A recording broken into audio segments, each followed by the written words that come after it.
It was honoring my daughter. She knew I was always strong. I always had her back. And although she's not here, I still can't let her down. New tonight, the family of a murder victim is claiming victory. The suspect cut a deal and will spend the rest of his life in prison. No chance of parole. LaTuan Osborne entered that guilty plea today to the torture and killing of a 22-year-old woman back in 2024. In addition, he did plead guilty as well to several counts of attempted murder and aggravated sexual battery.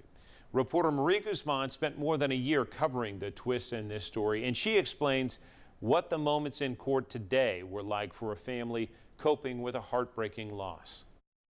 More than a year after Danishka Mejia was murdered, we're finally learning the chilling details of what happened in the hours after she reported to police that a man named LaTuan Osborne had raped her.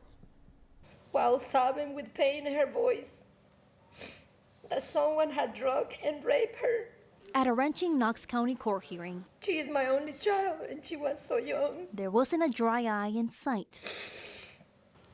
He did not have to do that.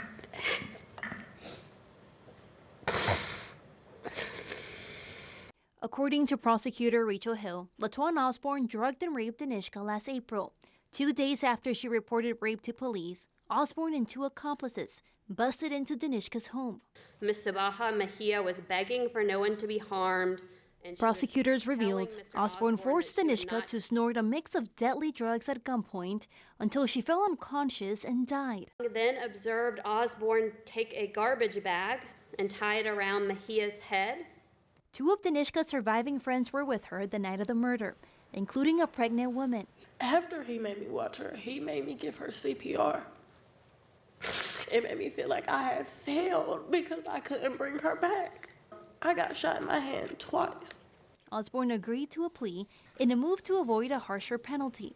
A death penalty case, capital litigation, is difficult and long, and it involves a lot of hearings, and it involves a lot of pain and difficulty for the families on both sides. Danishka's parents recalled the vibrant life their daughter lived and the lasting impact she left behind. You know, she would do everything she had to do to make sure people were above the fray. She would ask her friends to help her make sandwiches, then go offer them to the homeless folks. Pink and white shirt boldly declaring justice for Dita filled the courtroom. Her family and friends now carry the fight for the 22-year-old who can no longer speak for herself. It's a big victory. However, our lives are empty. There's a void. According to Danishka's parents, her last wish was to report her rapist so no other woman could become his victim, and her parents say today's life sentence is a win for their daughter. As for the 3 other suspects in connection to her murder, they're back in court in January for trial.